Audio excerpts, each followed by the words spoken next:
Okay, so in this part we're going to be talking about linting and exactly what this is and why it's best to go ahead and lint your code however you can to just ensure that the quality of it is up to standards. So we're going to look at a website called JSLint, which basically allows you to paste in code and it'll return suggestions of how you can improve your code, and you'll have a pass or a fail here. So what we're going to be doing is we're going to be working with this source code here, and it's a very short piece of functionality. You've got the first declaration here is applying an empty object to this app variable, and we've got two methods here on this object, add and increment. So these both do two completely different things. The first one takes a parameter or two parameters, and simply adds them together and returns the result. The second method here takes one number and increments it and returns the result. And then on the line down here, we're just sort of testing this functionality out. So if we go ahead and actually see what this looks like in the browser, you can see that we get the result 16 returned. So this is from adding 5 and 11 using the add method up here. Now if we were to go ahead and use the increment method, we'll just demonstrate how that works. So let's just pass 5 into there, and when we refresh, we should get 6 returned, but we want to return plus number, like so. So now that we've got the functionality explained, let's go ahead and copy and paste this into a quality check known as linting. And I suppose the original is jslint.com, which was created by Douglas Crockford, and this basically allows you to paste in your source code into this area, hit JSLint. There are various other options which we'll speak about in just a moment, including this bit down here. What we can do is go ahead and just paste, and this is actually going to generate errors as it stands. So let's take a look at what they are.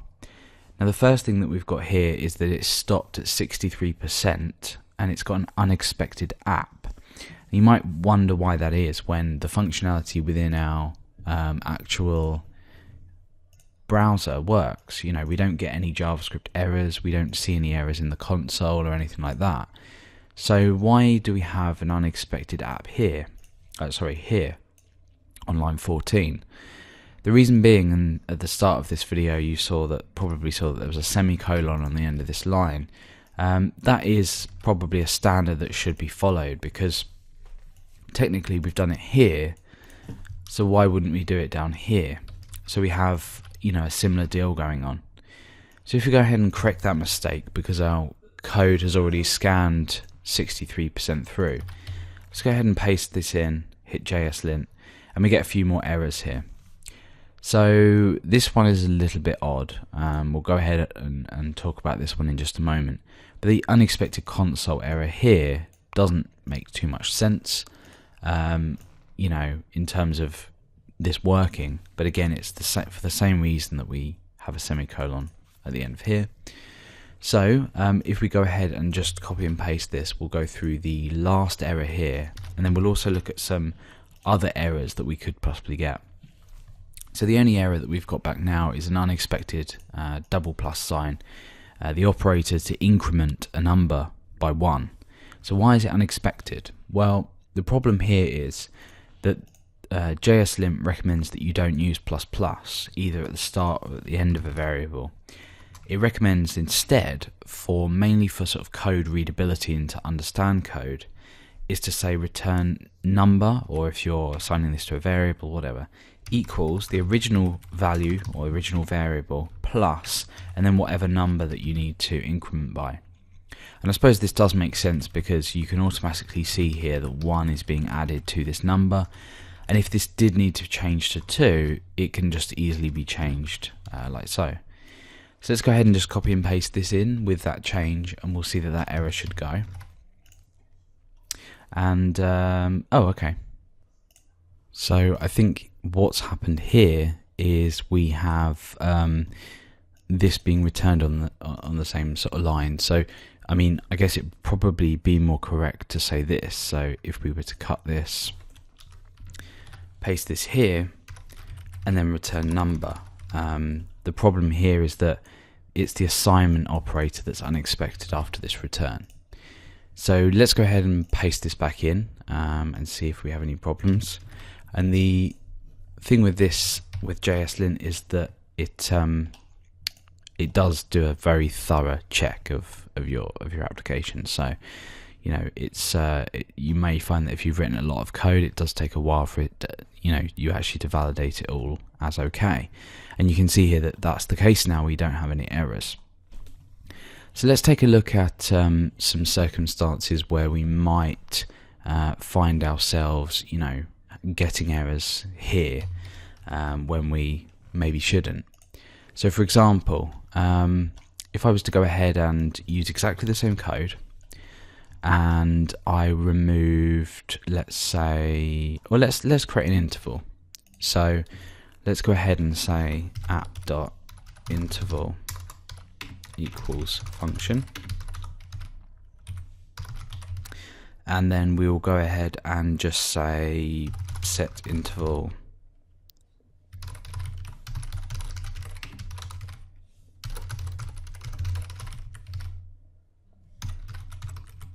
and we'll do that every second. So we're just going to create an infinite interval here. Every second it will output 1 to the console. Now we're using a function here, and technically we're using a sort of function set here from this sort of console object, which is built into the browser. Now what's going to happen is, by default, when you land on JSLint, this area here will probably be empty. Okay, mine seemed to have remembered that I have these from last time. But if I go ahead and paste this in, look at the errors that we get. And these might confuse you, because if you're using methods and accessing functions like setInterval or console, the problems we get here is that we have the fact that it wasn't defined. So it's telling us that setInterval hasn't been defined. Now it has, because it's part of JavaScript's function set, and console is part of the browser that we can use to actually output stuff to the console. So what we need to do is we need to take anything that gives this error, and be careful, because sometimes you can use things before they're defined.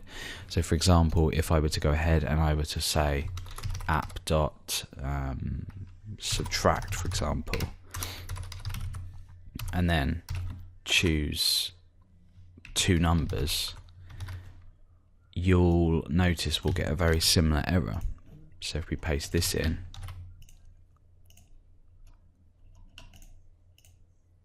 oh, okay. So if I was to just call maybe subtract, might make it easier to demonstrate. So we get this subtract was used before it was defined also. So with this aside, how do we get rid of the errors like this when we do know that these have already been defined? Well, it's easy. We just add them down here to the predefined global variables, and that can be the case for any variables at all. And you might find this is the case as well when you're working with libraries like jQuery as well. You're not going to have jQuery's functionality available to you when you go ahead and paste in your code, because jQuery is almost always loaded as an external library. So what you want to do is go ahead and load in jQuery as a predefined variable, and you might need to play around with this for a while. So now that we've looked at pasting in an example and sort of clearing up some of the errors, we get a function report here, which is quite nice as well. But down here are some options, so we can tolerate certain things. And at the moment, by default, I have tolerate messy white space on, and I've got tolerate missing use strict pragma on as well, which is a pragma that you would define up here, which would just be use strict. So we'll ignore that one for now, but what we will do is we'll untolerate messy white space, and we'll see what happens here. So when I hit JSLint, you see that we've got a whole load of errors here, a massive load of errors. So that's why I tend to say, tolerate messy white space on, because I You know, personally, I'm not bothered about, you know, using spaces instead of tabs. But if you did want to follow all of this, you know, you would end up with code that completely validates to this. And JSLint is something that's used, you know, across, you know, many developers. It's not just a website. It's, you know, this is written in JavaScript. You can get the source code for this. You can also go ahead and get this built into sort of, you know, if you have a workflow, say in Grunt or something like that, you can get apps that will, or tasks that will run and lint your code before they're put into production or onto a development server. So this is a really useful thing to bear in mind when you're working in JavaScript, so you can increase the quality of your code.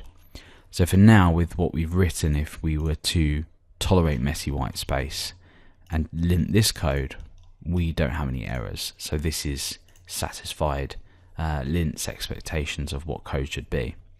But if you are developing, especially if you're a new developer, it's best to get into good habits by actually linting your code as you're developing, and then you can go ahead and actually, you know, learn to write clean, you know, nice code rather than, you know, having to relearn to do it all again.